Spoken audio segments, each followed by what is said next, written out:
Welcome to Electrified. It's your host, Dylan Loomis. Quick shout out to my newest patron, Gord M. Thank you for choosing to support the channel. A judge in California said he would give Tesla more time to build its defense against a proposed class action lawsuit claiming it was overcharging for its insurance. The judge said he would hold a hearing in October 2025 on whether to certify the case as a class action. A Tesla customer sued the company last year on behalf of customers in 11 states, claiming it inflated insurance premiums based on false crash warnings. This is the one that has to do with those false forward collision warnings. A lawyer for Tesla said it was taking a lot longer than expected to gather information to defend the case because the number of states involved and the departure of a Tesla employee who had been working with its outside attorneys. The attorney said, "Just last week we lost our main contact at the company." I'm not sure if I've ever said this on the channel, but one day I would love to own one of the original Tesla Roadsters. I think it would make for a great collector's item, and there's of course a pretty good story behind it. So if any of you are like me, there's a pretty slick looking one right now on auction at Cars and Bids. This one in particular was a development mule for a performance package that was never released to the public. 5 days left, current bid $75,000. Chile has reached an agreement with the US to allow a key battery component to count towards tax credits under the IRA. They negotiated a deal whereby value-added lithium products made in Chile, like cathodes, will qualify toward US domestic sourcing requirements for EVs. While raw materials produced by US trading allies clearly qualified for IRA treatment, there was less clarity on cathodes, hence the value add. And of course, treating those components made in Chile as domestically sourced would make it more attractive for the US and South Korean firms to invest in Chile. Unlike with Chinese-run projects, lithium processed by Korean firms in Chile and shipped to the US would qualify for IRA incentives. Cathode projects in Chile may also process lithium mined in Argentina. Translation: the free trade agreement between the US and Chile has been in place now since 2004, so raw materials were already in the clear for the IRA, but now we're adding those value-added materials, aka cathodes and other things produced from lithium. Now there's something to focus on in the months ahead. Tesla does have a business registered in Chile, of course for selling cars, but also those activities related to the generation of energy and electricity. In February last year, a team from Tesla visited lithium extraction sites and an energy storage project. Part of those trips focused on DLE, or direct lithium extraction, to extract lithium in a more efficient way that reduces land use, water use, and energy use. Remember, a few years back, a Chilean government exec said that Tesla was in talks with SQM, one of the world's largest lithium suppliers, and that it could even have plans to build a processing plant in Chile to produce the high-quality lithium it needs for batteries. At the time, he said being close to Chile or having a strategic alliance in Chile becomes a strategic factor for a company like Tesla. And at the time, the word was Tesla may plan to build a lithium battery factory in Chile.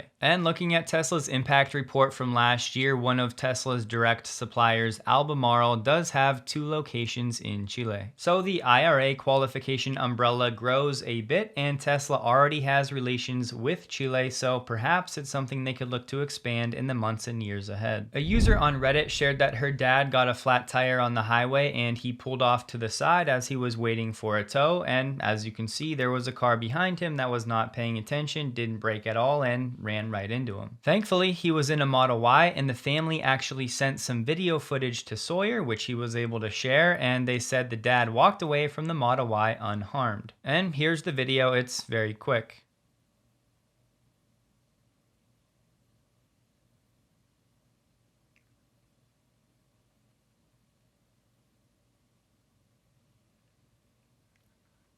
I do wish there was a way to simulate an accident like this with other popular vehicles to see how they would have fared in an accident like this. We have yet another influential person with a ton of money saying that Tesla is the new meme stock. Say what you will about Bill Gross, but he's not a nobody. He was actually one of the co-founders of PIMCO back in 1971. And subsequently, he's very well known in the bond space. He said Tesla has sagging fundamentals, straight up price action. But then there seems to be a new meme stock every other day now. Most are pump and dump. The 80-year-old investor also compared Tesla with Chewy, Zap, and the old favorite GameStop. Replying to this nonsense, Elon said Bill Gross is used to making investment decisions by looking in the rearview mirror, which is fine for bonds, but he does not understand technology as that requires looking through the front windscreen. Just to crack the door into the headspace of a person like Gross, just a few years ago, his former wife Sue actually won a restraining order against him. She also claimed that Bill sent security personnel to the homes of her siblings and other family members to intimidate and harass them. There were other more bizarre parts to this story we don't need to get into, and in public documents, his ex-wife described him as a cruel, vengeful, and vindictive man with practically limitless financial resources. Bradford and Matt from Rebellionaire put out a quick video today talking about the sentiment around Tesla stock and how there are definitely many people out there experiencing some FOMO with Tesla stock, and they go over some options for how to handle it. I wanted to share this because I agree with their overall sentiment that taking a cautious approach after this major run-up the past few weeks seems like a wise move. I'll have this video below if you're interested in. As I've said before, if you're looking to learn more about options and adding that as part of your investing strategy to your Tesla ownership, they would be great guys to talk to. Here we were over the past few months, maybe getting lulled to sleep thinking that Hyundai and Kia are going to be great EV companies to root for. Well, maybe we need to slow down a bit. 5 Napleton dealerships in Illinois have filed a complaint against Hyundai, alleging it's been urging dealers to falsely report EV sales. The lawsuit alleges Hyundai sales executives offered dealers allocations of high-volume vehicles and incentives if they agreed to code unsold EV inventory as part of their loaner fleet. Miscoding vehicles in that way would artificially inflate the sales figures that the automaker reports publicly to the press and investors. And further, the dealers who refused to comply were denied allocation of certain high-demand vehicles. A transcript of a phone call cited in the lawsuit allegedly captures a district manager telling a dealer that the automaker is up against the wall and that hitting the numbers will appease the Koreans. Now, let's take a pause and remember these are just allegations for now. This is a new lawsuit, but we also have the son of this Napleton dealership group president has already been charged with sexual battery of an employee, and of course that fractured their relationship with Hyundai. And in 2016, this same Napleton dealer group also sued FCA, accusing it of paying dealers to inflate sales numbers. In that one, they ended up reaching an undisclosed settlement in 2019. Adam Jonas and Morgan Stanley just revised their Tesla Energy model, and the results, Tesla Energy now represents $50 per share versus $36 per share previously. But they're keeping their Tesla stock price target at $310 because they have a lower EV penetration for 2030. But the point here is they are increasingly bullish on Tesla Energy, and they put together this little infographic. The takeaway, with their assumptions, 1 megapack is equivalent to the revenue from 35 cars or the operating income from 100 cars. And 1 megafactory is equivalent to the revenue from 350,000 cars or the operating income from around 1 million cars. I think that's a reasonable benchmark to keep in your mind, at least for the foreseeable future. Again, 1 megapack is equivalent to the revenue from 35 cars and the operating income from 100 cars. They're now forecasting Tesla Energy to reach 100 gigawatt hours in storage deployments by 2028 versus 2031 previously, a 3-year pull forward. After their model revision, this brings the total value of Tesla's energy business to $183 billion versus $131 billion previously. Goldman also raised its Tesla stock price target from $175 to $248, but they highlighted one thing I think is worth repeating. Tesla definitely has some margin tailwinds heading into Q2, but we can't forget they have some headwinds as well, one of those being the actual cost of all of that 0% and low APR financing. The truth is, we don't know how much of that cost was taken on by the banks and how much was taken on by Tesla itself. Either way though, just another point so that we can all keep our wits about us as we head to this Q2 report. And to get a sense of where their expectations are for auto sales next year, their 2025 forecast is 2.1 million.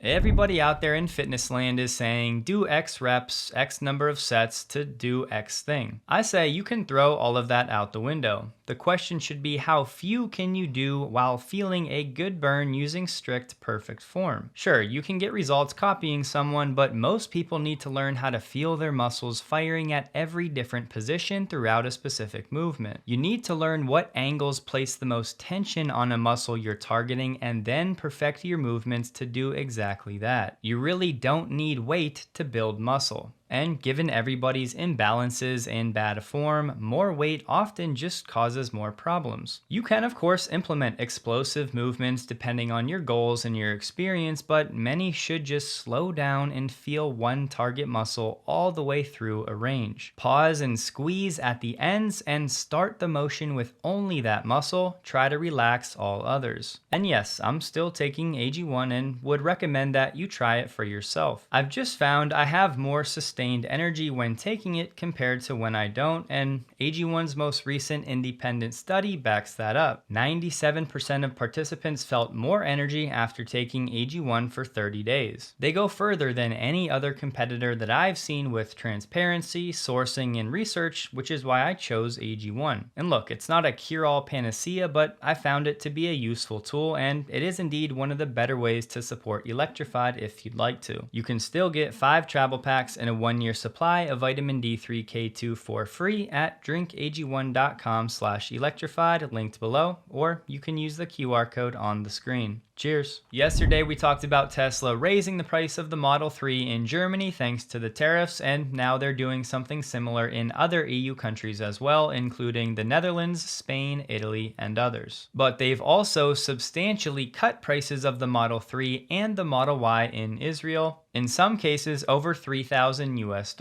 Last night, TeslaScope said the largest wave to date of FSD 12.4.3 in software 2024.15.15 went out, but it's currently only to about 1 to 5% of eligible vehicles. And for now, they said eligible vehicles must not be on software update branches 2024.20 or newer, which of course is me, and yes, I feel like this, but the truth is most people out there still do not have 12.4.3, so don't feel bad. But yes, some Canadians do already have it. Tesla Manufacturing on X posted a short video saying no pain, no gain as they unveiled their new Giga Gym in Giga Berlin.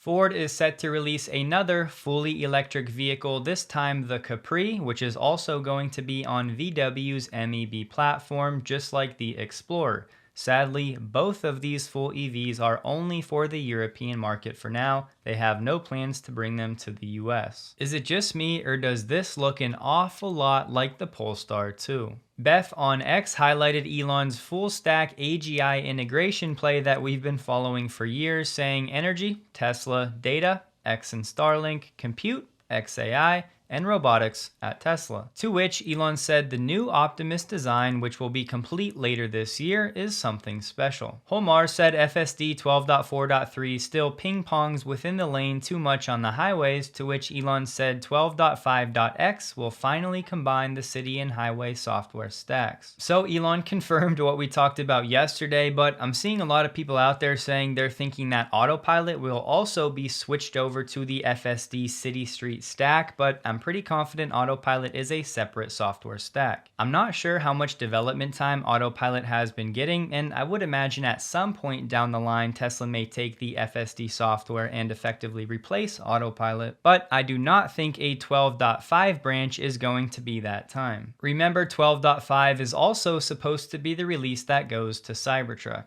VW is now warning they may close the Audi factory in Brussels thanks to a sharp drop in demand for high-end electric cars. VW said the costs of finding an alternative use for the plant or closing it will be $2.8 billion for the 2024 financial year. Not only that, but they said demand for Audi's Q8 e-tron, which launched in 2018, had dropped sharply, and the carmaker is considering ending its production altogether. One source is saying this could happen in 2025.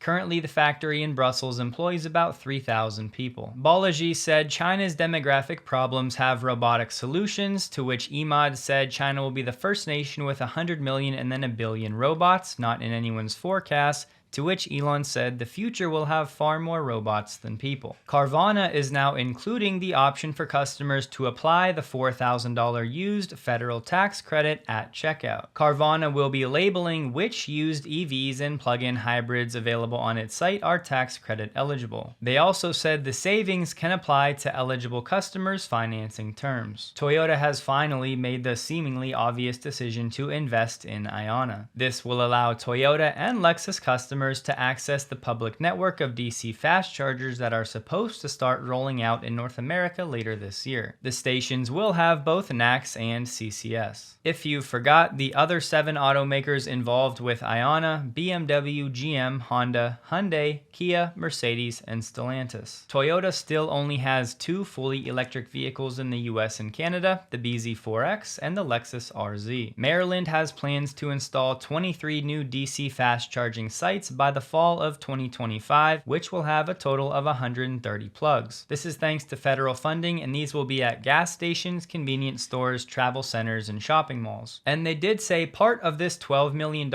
is going to go to Tesla, among other companies, and the federal funding accounts for about 80% of the installation costs, but the companies are on the hook for the remaining 20%. Prime Bid Energy, who operates in Florida, shared a post on X saying, "Check out our new construction in progress with our favorite roofing product, Tesla's solar roof. This is a 60 kilowatt system with 3 Powerwall 3s and 3 smart panels from Span, a company that we've worked with in the past." They said this home will produce an estimated annual production of 86,000 kilowatt hours, an estimated energy value of $387,000 over Tesla's 25-year warranty. And doing the math, that's north of $15,000 per year. Always great to see this new home construction blueprint in action. Tesla stock is now in the green for 11 days in a row, closing today at $263.26, up 0.35%, while the Nasdaq was up 1.18%. Perhaps a bit of exhaustion for Tesla stock today as it has underperformed the Nasdaq. But it was another higher volume day for Tesla, trading about 36 million shares above the average volume the past 30 days. Don't forget, check out AG1 linked below if you're interested, and as always, thank you very much for all of the support. I hope you have a wonderful day. Please like the video if you did. You can find me on X linked below, and a huge thank you to all of my Patreon supporters.